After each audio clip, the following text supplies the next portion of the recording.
Na última vez aqui, nós falamos sobre o dom de interpretação dos sonhos, o dom de interpretação dos mistérios, que é uma operação do Espírito Santo, mas que entender os sonhos, entender os mistérios, é uma chave para que nós possamos desfrutar das provisões da graça de Deus. E eu quero te animar a você a olhar para os seus sonhos nessa noite. E se você não tem sonhos, eu quero te animar você a pedir sonhos de Deus para a sua vida, porque eles são muito importantes para o propósito que Deus tem para você. Conceição, que saudade de você. Você está bem? Seja muito bem-vinda. Que alegria ter você. Deus abençoe muito. Minha filha querida, eu emprestei para o pastor Danilo lá de Ribeirão Preto, por enquanto. Mas logo, logo eu sei que Deus vai te trazer de volta. Amém? Seja muito bem-vinda. Aleluia. É uma alegria ter você aqui conosco. Vamos sonhar, Conceição? Vamos continuar sonhando com os projetos e os planos de Deus para as nossas vidas, que são maravilhosos. O último sonhador que eu falei com você foi Daniel. Dei as interpretações dos sonhos, dos mistérios, como que é importante você viver numa linguagem sobrenatural. Irmãos, viva no sobrenatural, amém? No mundo espiritual, e as coisas no mundo natural serão transformadas em nome de Jesus. Gênesis capítulo 37, vamos ver aqui um sonhador, e eu quero apresentar para você nessa noite princípios para que você realize os sonhos que Deus tem te dado. Amém? Glória a Deus. O que nós vamos falar? Princípios para que possamos realizar os sonhos que Deus tem nos dado. Amém? Disposto a sonhar, André? Vamos sonhar? Vamos para frente? Em nome de Jesus. Aliás, você está me devendo um encontro, hein, André? Esqueci não, vamos conversar. Gênesis capítulo 37, versículo de número 5. Certa vez José teve um sonho. Então hoje nós vamos falar e vamos aprender um pouquinho com José como realizar os seus sonhos. Certa vez José teve um sonho, e quando contou aos seus irmãos, eles passaram a odiá-lo ainda mais. Verso 6. Ouçam o sonho que tive, disse-lhes. Verso 7 do capítulo 37. Estávamos amarrando os feixes de trigo no campo, quando o meu feixe se levantou e ficou em pé, e os seus feixes se ajuntaram ao redor do meu, e se curvaram diante dele. 37, verso 9. Depois teve outro sonho, e contou aos seus irmãos. Tive outro sonho. Desta vez, o sol, a lua e 11 estrelas se curvavam diante de mim. Verso 19 do capítulo 37. Lá vem aquele sonhador, diziam uns aos outros. Repita comigo. Lá vem aquele sonhador, diziam uns aos outros. Vamos de novo. Lá vem aquele sonhador. Eu quero que você resgate essa graça da palavra de Deus, que é ter sonhos. Quero que você resgate essa graça da palavra de Deus de enxergar propósitos para a sua vida, que não estão simplesmente restritos a um momento, a um período, mas sonhos que vão além da sua existência, poderíamos assim dizer, que vão tocar outras gerações. Grandes sonhos é o que Deus tem para a sua vida. Não tenha medo de realizar os sonhos, né? Eu passo ali na Catedral da Assembleia de Deus, na Baleia, e lá no final, atrás tem uma escola de teologia, e tem uma placa bem grande. Quem entra do parque da cidade aqui na 10, se você olhar para o lado esquerdo, você vai ver. Tem uma coisa escrita assim: feito o sonho de um sonhador. Não sei se alguém já teve essa curiosidade, mas eu sempre passo ali, é da entrada do parque aqui da 10, e tem uma catedral da Assembleia de Deus, a Baleia, né? E no fundo tem uma escola, um prédio alto, e lá tem um retrato de uma pessoa e uma frase: feito o sonho de um sonhador. E eu tenho certeza que essa graça Deus tem para você também. Realizar os sonhos, seja sonhador, amém? Tenha perspectivas com relação à sua vida. Tenha projetos com relação à sua vida, porque Deus colocou isso no seu coração. Então nós estamos falando desta provisão maravilhosa da graça de Deus para que nós possamos realizar os nossos sonhos. Agora, a chave e os princípios que eu quero passar para você com relação à realização de sonhos, seguindo princípios bíblicos, está em um capítulo definitivo, um capítulo crucial na história da vida de José. Sem esse capítulo, os sonhos de Deus para ele certamente não se realizariam. Esse capítulo começa aqui no versículo 23 do capítulo 37. Chegando José, seus irmãos lhe arrancaram a túnica longa, agarraram-no e o jogaram no poço, que estava vazio e sem água. Então, o primeiro princípio para você realizar os seus sonhos é este: entre no poço. Entre no poço. Parece loucura, né, pastor?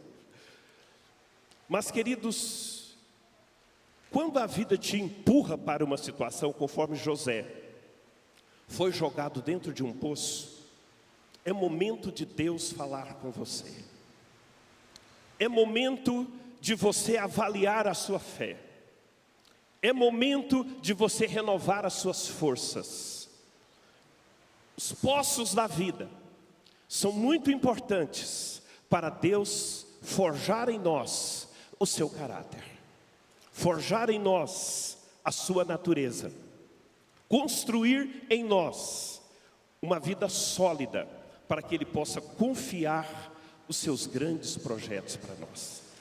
Deus não entrega grandes sonhos nas mãos de quem não foi provado, de quem não passou por dificuldades na vida, de quem não entrou em crises, de quem não foi experimentado nas fornalhas da vida, como José foi experimentado, como Daniel foi experimentado nas fornalhas. Primeira coisa para você realizar um sonho é torne-se totalmente dependente de Deus. O poço faz isso com você. Quando você é jogado em uma cisterna da vida, que você não tem como sair de lá com as suas próprias forças, você vai ter que manter vivo os seus sonhos. Só um sonhador consegue sair dos poços da vida com estrutura suficiente para Deus confiar a ele grandes sonhos e grandes projetos. Só o sonhador, mesmo estando dentro de um buraco, mantém viva uma chama de comunhão com Deus, que você vai ver comigo daqui a pouco, que o arranca daquela situação. Mas o poço é muito importante. Valorize as suas quedas. Valorize quando você foi empurrado para dentro de um poço. Outro dia eu estava contando aqui aquela história, uma ilustração de um naufrágio em que tinha muitas pessoas afogando, que não sabiam nadar, o navio estava com problema, e uma pessoa no ato heróico cai dentro do mar e começa a tirar as pessoas lá daquela situação. E aí restabeleceu-se no navio, o navio conseguiu se equilibrar, e aí foram condecorar, homenagear aquela pessoa que tinha salvado tantas outras naquele momento tão difícil, como ele teve a coragem de pular dentro do mar e retirar aquelas pessoas. E foram então fazer as homenagens e deram a palavra para ele naquele momento. Você que teve essa coragem, você que teve a ousadia de pular dentro desse mar para salvar as pessoas, como foi que você fez isso? Ele falou: eu agradeço as homenagens, mas eu só queria saber quem foi que me empurrou.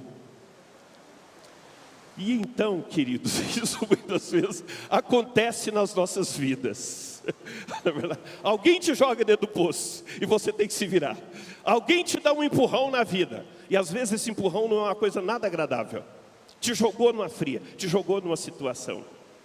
No caso de José, uma crise familiar o colocou em uma situação crucial, em que ele ou morria ou mantinha vivo, acesa a chama. E daqui a pouco você vai ver isso no Novo Testamento, eu quero lhe mostrar. Capítulo 39, eu quero que você leia comigo, e nós vamos ler aqui este capítulo que foi definitivo para que José realizasse os sonhos que Deus tinha dado para ele. Ele sai desse poço, conforme você sabe. Deixa eu abrir aqui a minha Bíblia, perdão. Eu vou fazer uma leitura, porque talvez tenha pessoas que não estão acostumadas com o texto sagrado, e você que já sabe, eu pediria o seu perdão e a paciência para esta leitura do capítulo 39. José então sai daquele poço e é vendido. Os irmãos tiram ele do poço e vendem ele para uma caravana de ismaelitas, comerciantes de escravos. E ele então é vendido por esses comerciantes de escravos para o Egito. E a partir daqui você vai acompanhar a leitura. José havia sido levado para o Egito, onde o egípcio Potifar, oficial do faraó e capitão da guarda, comprou dos ismaelitas que o tinham levado para lá. O Senhor estava com José. Eu preciso que você repita só essa frase. Isso, obrigado. De modo que este prosperou e passou a morar na casa do seu senhor egípcio. Quando este percebeu que o Senhor estava com ele, repita por favor, que o Senhor estava com ele, obrigado, e que o fazia prosperar em tudo o que realizava, agradou-se de José e o tornou administrador de seus bens. Potifar deixou a seu cuidado a sua casa e lhe confiou tudo o que possuía. Desde que o deixou cuidando da sua casa e de seus bens, o Senhor abençoou a casa do egípcio. Me ajude, repita por favor. O Senhor abençoou a casa do egípcio por causa de José. Agora levante suas mãos e fala assim: a bênção do Senhor estava sobre tudo o que Potifar possuía, tanto em casa como no campo. Obrigado. Assim deixou ele aos cuidados de José tudo o que tinha, e não se preocupava com coisa alguma, exceto com sua própria comida. José era atraente e de boa aparência. E depois de certo tempo, a mulher do seu senhor começou a cobiçá-lo e o convidou: venha deitar-se comigo. Mas ele se recusou e lhe disse: meu senhor não se preocupa com coisa alguma de sua casa, e tudo o que tem deixou aos meus cuidados. Ninguém nesta casa está acima de mim. Ele nada me negou, a não ser a senhora, porque é a mulher dele. Agora repita comigo por gentileza: como poderia eu então cometer algo tão perverso e pecar contra Deus? Obrigado. Assim, embora ela insistisse com José, dia após dia, ele se recusava a deitar-se com ela e evitava ficar perto dela. Um dia, ele entrou na casa para fazer suas tarefas e nenhum dos empregados ali se encontrava. Ela o agarrou pelo manto e voltou a convidá-lo: vamos, deite-se comigo. Mas ele fugiu da casa, deixando o manto na mão dela. Quando ela viu que ao fugir ele tinha deixado o manto em sua mão, chamou os empregados e lhes disse: vejam, este hebreu nos foi trazido para nos insultar. Ele entrou aqui e tentou abusar de mim, mas eu gritei. Quando me ouviu gritar por socorro, largou o seu manto ao seu lado e fugiu da casa. Ela conservou o manto consigo, até que o senhor de José chegasse à casa. Então repetiu a história: aquele escravo hebreu que você nos trouxe aproximou-se de mim para me insultar, mas quando gritei por socorro, ele largou seu manto ao meu lado e fugiu. Quando o Senhor ouviu o que a sua mulher lhe disse, foi assim que o seu escravo me tratou, ficou indignado. Mandou buscar José, o lançou na prisão em que eram postos os prisioneiros do rei. José ficou na prisão, mas levanta suas mãos agora e diga: mas diga de novo: mas o Senhor estava com ele. Novamente, o Senhor estava com ele. Obrigado. E o tratou com bondade, concedeu-lhe a simpatia do carcereiro. Por isso o carcereiro encarregou José de todos os que estavam na prisão, e ele se tornou responsável por tudo que lá sucedia. O carcereiro não se preocupava com nada do que estava a cargo de José. Pela última vez, repita por favor: porque o Senhor estava com José e lhe concedia bom êxito em tudo o que realizava. 3 vezes aqui e uma vez no Novo Testamento aparece a expressão que o Senhor estava com José e que ele era bem sucedido em tudo o que realizava na sua vida. Quais são as chaves para você realizar os seus sonhos que nós encontramos neste capítulo? Então, primeira chave deste capítulo: o relacionamento com Deus é prioridade em qualquer lugar aonde você estiver.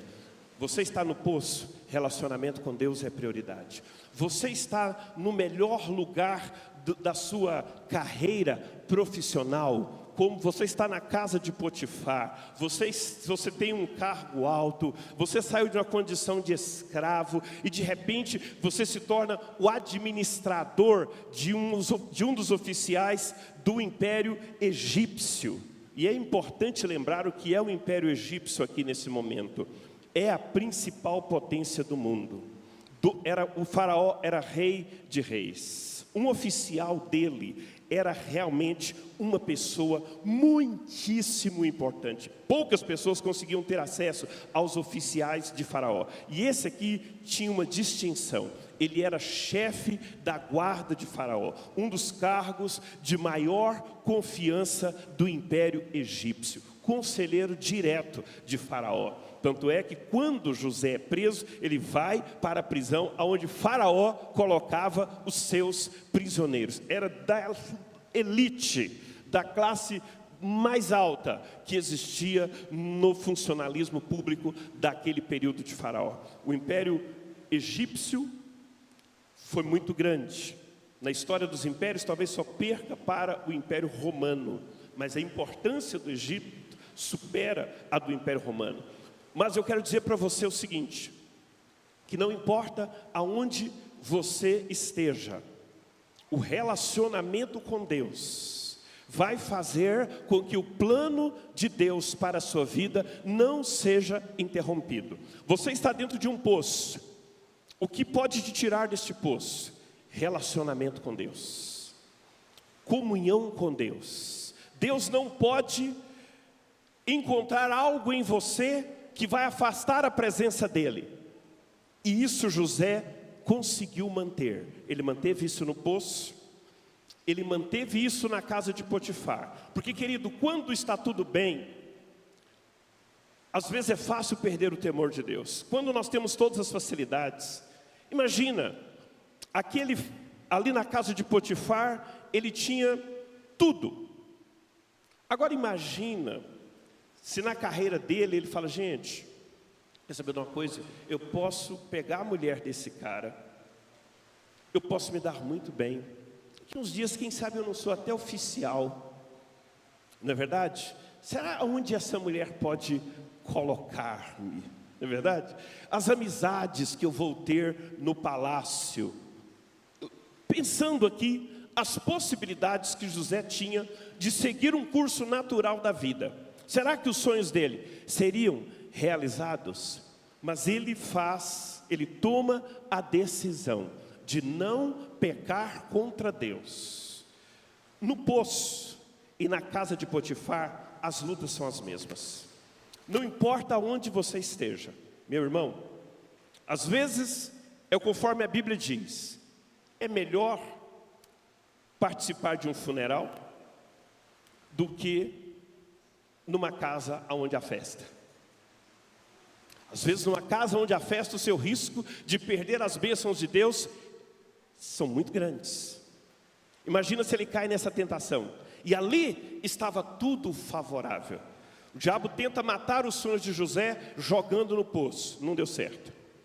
Aí ele tenta uma segunda alternativa para que José não cumpra o chamado de Deus para a vida dele. Dá tudo para ele. Coloca ele na melhor casa do Egito. Um cara atraente. Eu não sei se a mulher do Potifar era um bagaço, mas tinha muito poder. Eu não sei como é que era a situação dela, mas tinha poder. Não é assim? E poder às vezes leva as pessoas a fazer loucuras na sua vida. Mas o que eu sei é que José fugia daquela mulher. Não sei se é pela feiura dela ou se pela... Na verdade a Bíblia fala aqui que eu não vou pecar contra Deus. É o que está escrito no texto e aonde nós temos que ficar. O temor de Deus tomou conta daquele homem. No poço. Porque às vezes você está num palácio, mas está em um lugar mais perigoso do que uma cisterna de aflição e de problemas. Porque ali você pode cair num laço, você pode cair num erro, você pode cair numa armadilha, você pode cair numa sedução, você pode cair num engano e perder os sonhos que Deus colocou em seu coração. Cuidado com as coisas imediatas. Cuidado com as propostas urgentes. Cuidado com a pressão do momento. Cuidado com os desejos que precisam ser satisfeitos imediatamente. Cuidado com a fome que precisa ser saciada imediatamente. Lembrei, falando aqui pela manhã, sobre Esaú e Jacó. Um dia, Esaú e Jacó, para quem não sabe, eram dois filhos de Isaac. Esaú era o primogênito. E ele tinha o direito a algo muito importante, Roberto. O filho mais velho administrava toda a herança da família. E Abraão deixou uma herança muito grande para Isaac. Isaac, diz a Bíblia, que era um homem riquíssimo. É a expressão que a Bíblia usa para tratar acerca de Isaac. E ele tinha dois filhos. E um dia, Esaú chega e ele quer comer. Chega do trabalho com a fome louca. Jacó, ali, aprendeu a cozinhar, gostava de ficar em casa, aprendeu muitas coisas com a mãe. Fez uma comida maravilhosa naquele dia. E Esaú chegou desesperado de fome. Jacó então Esaú então chegou e falou, olha, me dá dessa comida. E aí Jacó então fez uso ao seu nome. Me vende o seu direito de filho mais velho. Me vende o seu direito de primogenitura. Sabe o que Esaú falou? O que me adianta isso se eu estou com fome agora? Pode ficar com o direito, e eu quero comer a sua lentilha.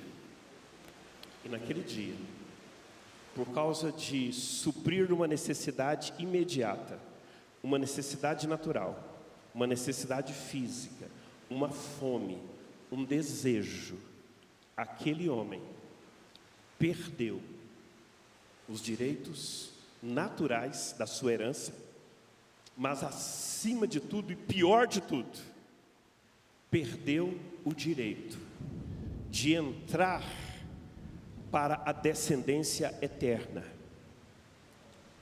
de ser da linhagem que viria Jesus de Nazaré, o próprio Filho de Deus.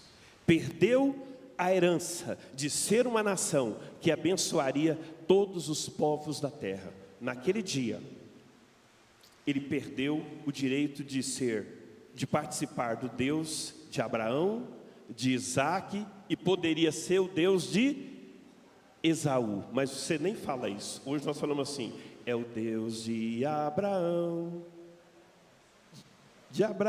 Isaac e Jacó. Essa é antiga, né, Ariel? Só existe um Deus, e o seu nome é Senhor. É o Deus de Abraão. Está errado.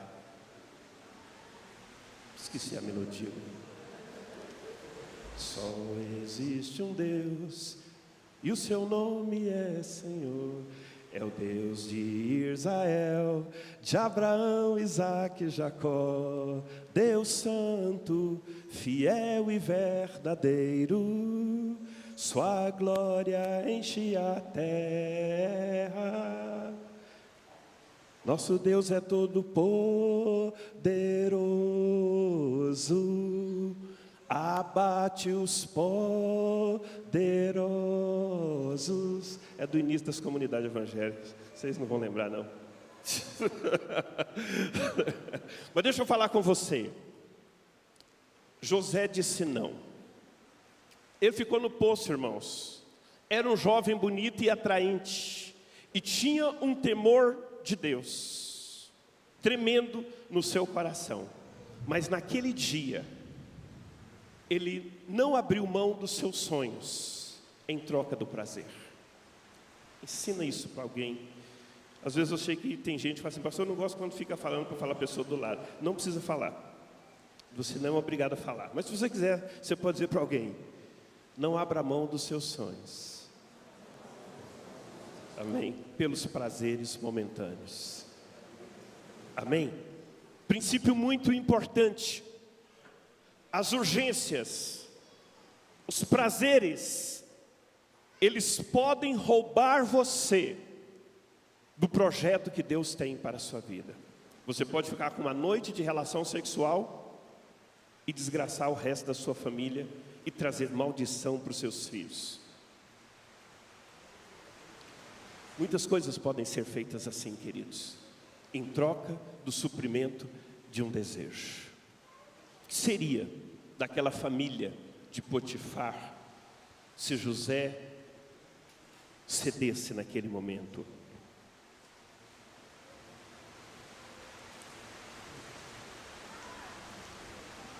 Relacionamento com Deus. Não trocar, segunda coisa, o que é passageiro pelo que é eterno. Não troque o que é eterno pelo que é passageiro.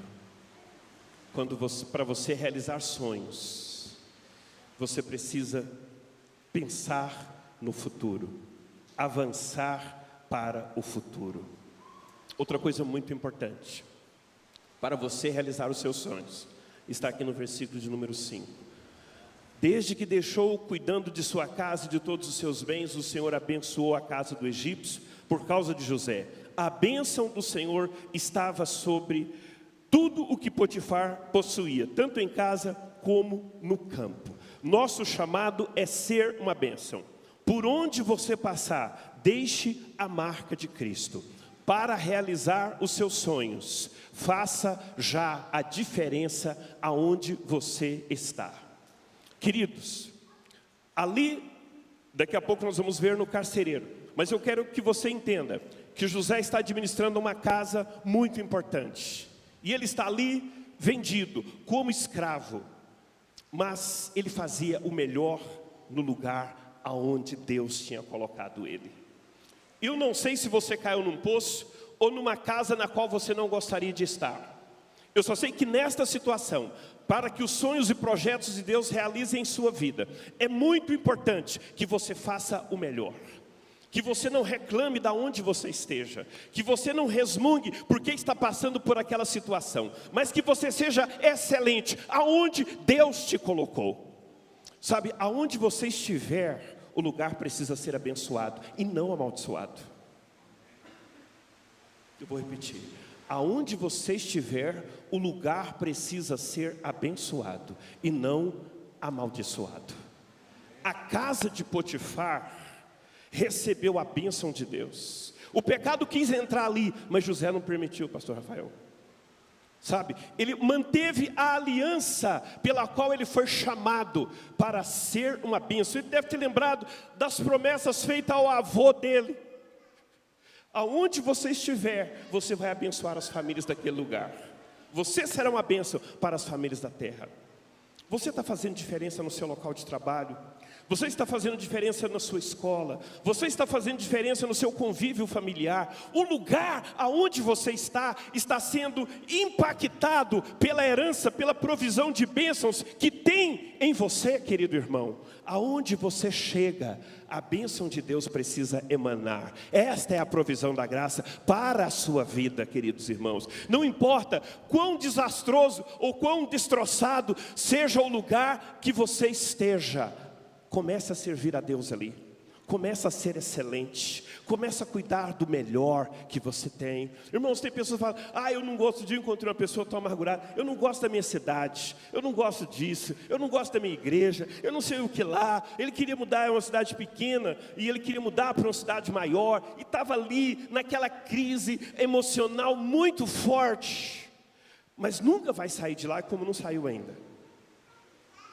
Você precisa tomar cuidado. As estações intermediárias, Augusto, elas são muito importantes. Não veja nas estações intermediárias um passatempo no qual você não tem responsabilidade nela. Você tem muita responsabilidade pelo que você está vivendo agora. Aonde você está agora, com o que você tem agora, aonde você trabalha agora. Sabe, mas eu estou estudando para chegar num concurso e procurar um emprego melhor. Você não vai, queridos, você vai perder. E eu já vi isso acontecer muitas vezes. As pessoas estão em uma estação intermediária da vida dela e são relaxados. Mas olha, eu quero ser pastor na igreja. Não dá conta de ser um limpador de tapete com excelência. Como é que vai chegar nisso? Cuidado, sonhos não se realizam se você não coloca os seus pés no chão e começa a trabalhar aonde você está, na realidade que você está agora. Tem gente que é só sonhador, mas não faz nada agora para chegar aonde Deus quer colocá-lo. E como que Deus vê isso? Deus vê o dia das pequenas coisas. Tudo que José tinha naquele momento para administrar era a casa de Potifar. Um homem que sonhava com 11 estrelas, o sol e a lua curvando diante dele. Mas o que ele tinha num primeiro momento era um poço, que ele deve ter cuidado muito bem dos bichos que estavam ali dentro. O que ele tinha agora era ser um administrador de uma casa que tinha uma mulher dando em cima dele, mas ele tinha uma aliança com Deus, e ele tinha que fazer o melhor, ele tinha que abençoar aquele lugar. O terceiro lugar, e a terceira vez que aparece aqui, que Deus abençoava José, está aqui no versículo 23, versículo 21. Mandou buscar José e o lançou na prisão, em que eram postos os prisioneiros do rei. José ficou na prisão, mas o Senhor estava com relacionamento com Deus. Eu preciso ir nos Salmos para você entender um pouquinho sobre isso junto comigo. Salmos de número 34. Essa presença de Deus, não importa onde você estiver, você não tem desculpa se o Senhor está com você.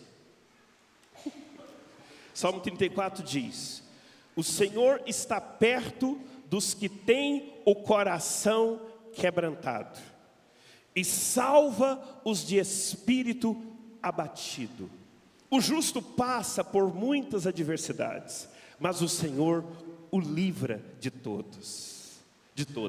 Protege todos os seus ossos, nenhum deles será quebrado. Profecia direta ligada a Jesus. Profecia direta ligada a Jesus, que nenhum dos ossos dele seria quebrado. Mas o que nós precisamos entender aqui, queridos, é que para que eu mantenha a presença de Deus em todos os momentos, em todas as estações e em todos os lugares da minha vida, eu preciso ter um coração que seja sensível a Deus. A Bíblia diz que Deus resiste aos soberbos, mas os humildes Ele concede a sua graça. Perto está. Como você pode manter a presença de Deus perto todos os momentos? Arrependimento, um coração humilde, não tenha um coração arrogante, mantenha um coração simples. Querido, você está no fundo do poço, tem muito orgulhoso no fundo do poço, irmãos. Muito orgulhoso no fundo do poço, mas não sai de lá. Sabe por quê? Porque Deus está longe. E por que Deus está longe? Porque Deus está perto de quem tem um coração quebrantado, de quem tem um coração humilde, de quem tem um coração que se arrepende das coisas que faz. O segredo para mantermos a presença de Deus próximo é o nosso coração quebrantado, nosso coração arrependido, nosso coração simples. José era um homem de um coração impressionante, vocês vão ver daqui a pouco. Deixa eu correr aqui um pouquinho mais. Salmo 145, verso 18 a 20.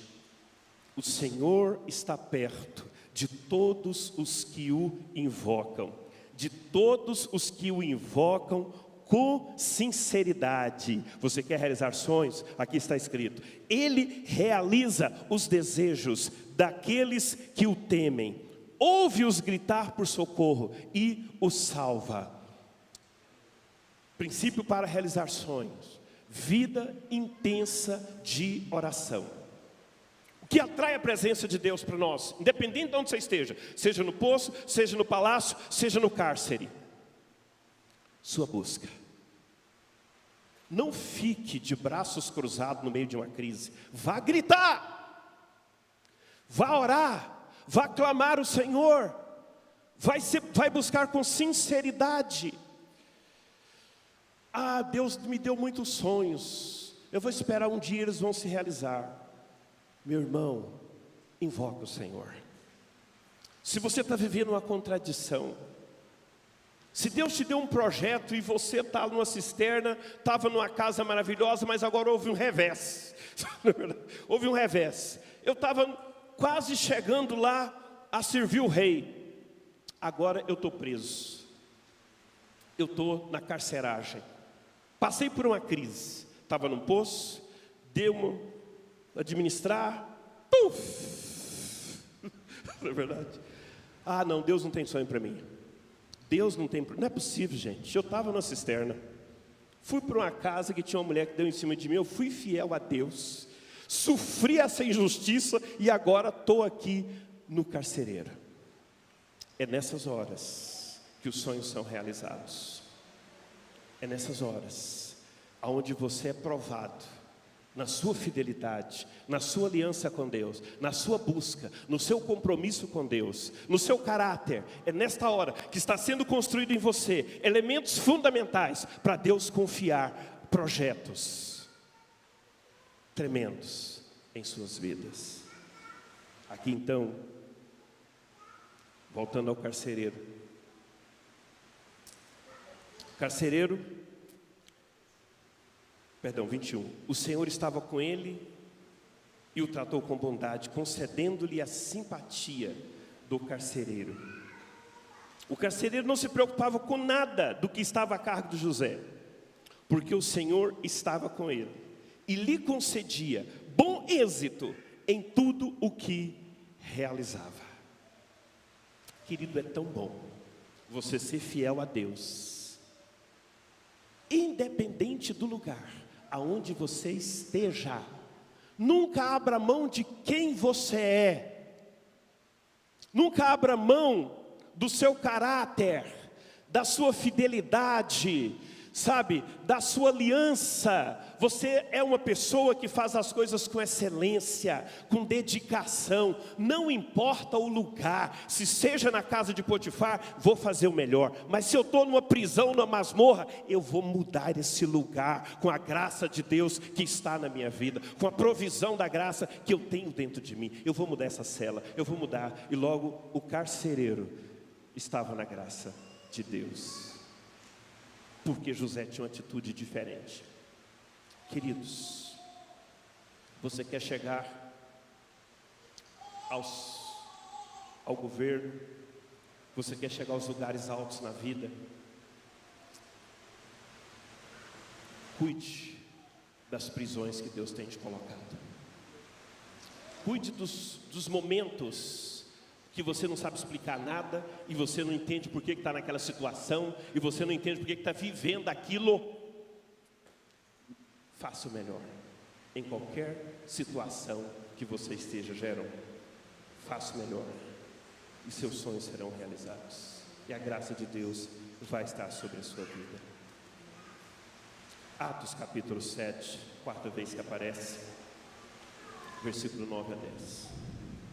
Os patriarcas, tendo inveja de José, venderam-no como escravo ao Egito. Eu preciso que você levante as suas mãos agora, que você profetize sobre a sua própria vida e repita comigo: mas Deus estava com ele e o libertou de todas as suas tribulações, dando a José favor e sabedoria diante do faraó, rei do Egito. Este o tornou governador do Egito e de todo o seu palácio. Dê um glória a Deus e um aplauso para Jesus. Aleluia. O Senhor está perto. O que eu estou falando com você? Você sabe que ali nessa carceragem foi a última prova de José. Ele sonhou um dia com um moço que era padeiro do rei. Quando o padeiro veio contar o sonho, ele falou: olha, 3 dias você vai sair dessa cadeia e vai morrer. O faraó vai cortar a sua cabeça. O cara ficou, estava preso ali, um dos presos contou o sonho para ele. Aí veio outro: olha, eu tenho um sonho também. Era o copeiro do rei. Contou o sonho para José. José falou: 3 dias você vai sair daqui e você vai servir o vinho na mão do rei. Passaram aqueles dias e aconteceu. Só que José ficou ali na prisão porque o copeiro esqueceu dele. José pediu para ele: lembra de mim. Ele não queria continuar, ele estava fazendo o melhor ali, mas ele não queria continuar na prisão. Lembra de mim. Sabe quanto tempo depois ele foi se lembrar? 2 anos. 2 anos depois, o rei tem aquele sonho que você sabe: as vacas gordas que saem do Nilo, e depois saem 7 vacas magras, e comem essas 7 vacas gordas, e continuam magríssimas. 7 espigas gordas saem de um pé de trigo. Depois 7 espigas magras saem e come aquelas espigas. O rei fica doido, e o carcereiro lembra: tem alguém que gosta de sonhos lá na prisão. O rei manda chamar. José sai dali, interpreta o sonho do rei, e o rei fala para ele: Como você interpretou o sonho, você vai ser agora o governador de todo o Egito.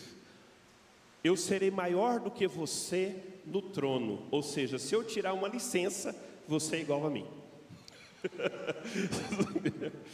Então, e aquele homem, então, daí, queridos, é o que eu queria falar para você agora, o significado do nome de José, e quero já orar com você, sobre esse propósito de Deus, com os sonhos que Ele tem para você.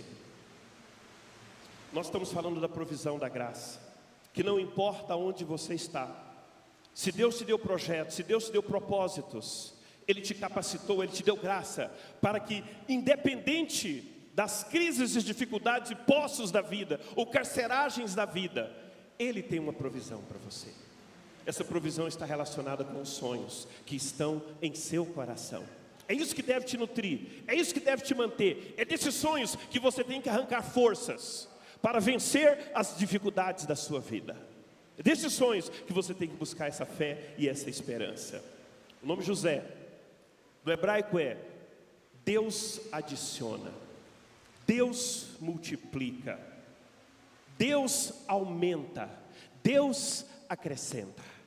E no grego é Deus vai multiplicar, Deus vai acrescentar, Deus vai aumentar. Qual é o propósito da sua vida? É isso que diz os seus sonhos. A palavra do Senhor diz que Deus age em todas as coisas para o bem daqueles que o amam e daqueles que são chamados segundo o seu propósito. Diga comigo, propósito. Para superar os momentos difíceis da vida, você precisa entender quais são os propósitos dos sonhos de Deus para você. Porque os sonhos de Deus estão relacionados ao seu propósito de viver. E eu quero mostrar isso com você, para você. Aqui ainda em José, uma última referência, Gênesis 45, versículos 5 a 7.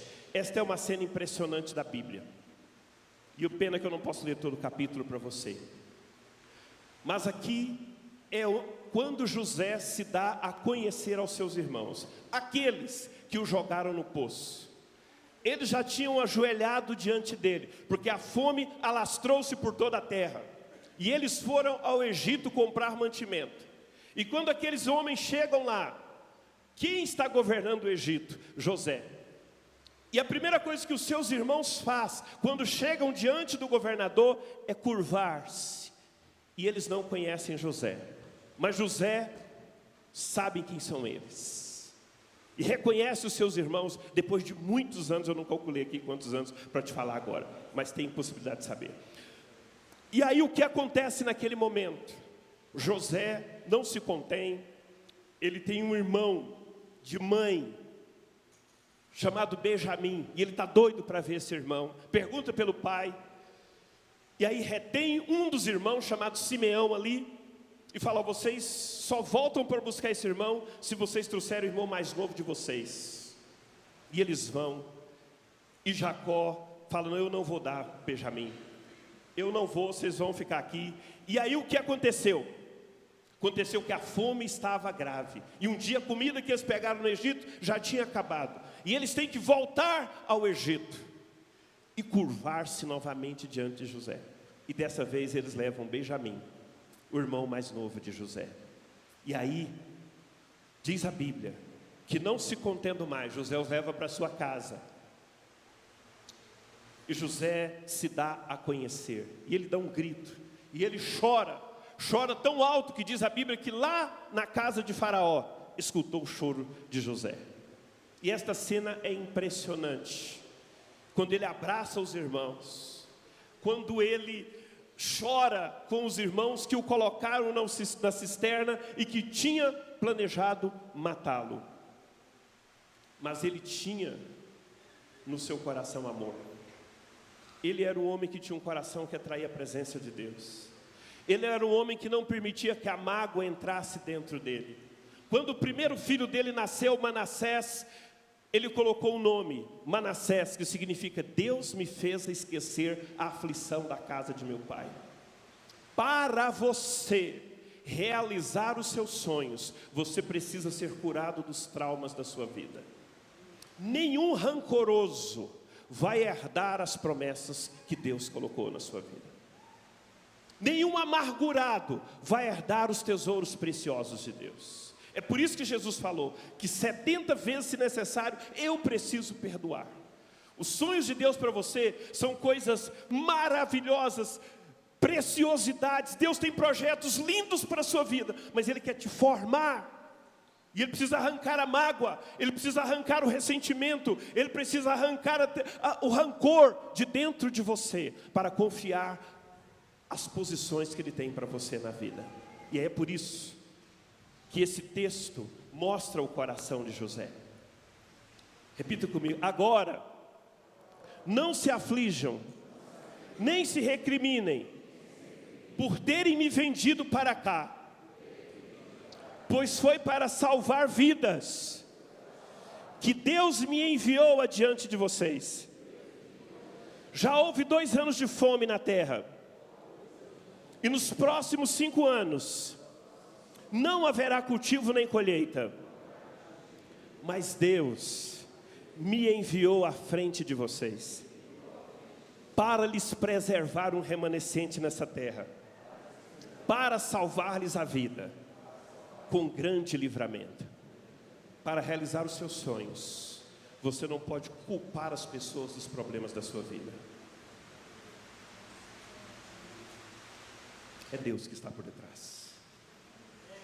Se você é uma pessoa de propósito, a Bíblia diz que Deus age em todas as coisas para o bem daqueles que o amam, daqueles que são chamados segundo o seu propósito. Quer realizar o seu sonho? Entenda que quem te jogou no buraco foi Deus, não foi seus irmãos que te empurraram. Foi Deus que te colocou lá. Foi Deus que te colocou na casa de Potifar. E foi Deus que te colocou na carceragem. Larga de culpar pessoas. Entenda que o propósito de Deus é maior na sua vida. O que Deus tem para você é muito mais precioso do que você viver alimentando a vida de mágoas, de frustrações, sem sair para alcançar o que Deus tem para você. Os sonhos de Deus são maravilhosos, irmãos. Não deixe que nada ofusque, que nada trave, que nada tire você desse propósito lindo pelo qual Deus o chamou para ser uma bênção na terra. É hora de boas notícias, é hora de você levar o amor de Deus, é hora de você entender o propósito da salvação. Deixa por favor o versículo de número 6. Nós estamos nessa igreja, queridos, em um projeto muito sério, de falar coisas boas para as pessoas. Nós não podemos ter o evangelho da amargura, não podemos ter o evangelho da condenação, não podemos ter o evangelho da vingança. Nosso evangelho fala da salvação de Jesus, fala desculpa, é o verso de número 5. Não se aflijam, nem se recrimine por ter me vendido para cá. Versículo de número 6. Versículo número 5. Pois foi para salvar vidas que Deus me enviou. Repita: foi para salvar vidas que Deus me enviou adiante de vocês. O maior sonho de Deus é que você seja um ganhador de vidas. O propósito mais excelente é salvar pessoas. Foi assim com Noé, um grande visionário. Não tenho tempo para falar aqui, mas pensa nos homens que Deus usou. Eles foram além da sua história, eles foram além do seu tempo, eles foram além das suas necessidades, eles conseguiram superar os seus momentos, eles venceram as crises da mediocridade, e eles focaram num propósito que era maior do que todas as coisas. Está aqui um homem que foi digno de ser colocado como governador da principal potência do mundo daquela época. Sabe por quê, queridos? Porque entendi os sonhos de Deus para ele, entendi o propósito de Deus para ele. E eu quero crer que nós precisamos entender isso nesses dias. Deus tem nos chamado para coisas muito maiores. Organize a sua vida, organize seu casamento, organize a sua santidade, organize a sua vida profissional. Entenda que Deus tem sonhos muito maiores do que tudo que você tem vivido agora. Se está num poço, se está numa casa de Potifar, se está numa carceragem, entenda, Deus está trabalhando em cada área da sua vida para dar as grandes promessas para você e para a sua família. Tem promessas, é boas notícias, é hora de salvação, sabe? Se você não tem ainda, faça a lição ali das boas notícias e Deus vai te usar para anunciar a salvação. Este é o propósito e este é o sonho de Deus para a sua vida, ser um salvador, ser alguém que cumpre um propósito que seja relevante na sua geração. Fica de pé, quero orar com você agora, pedir o Espírito Santo que realize os sonhos, os projetos que Ele tem para a sua vida.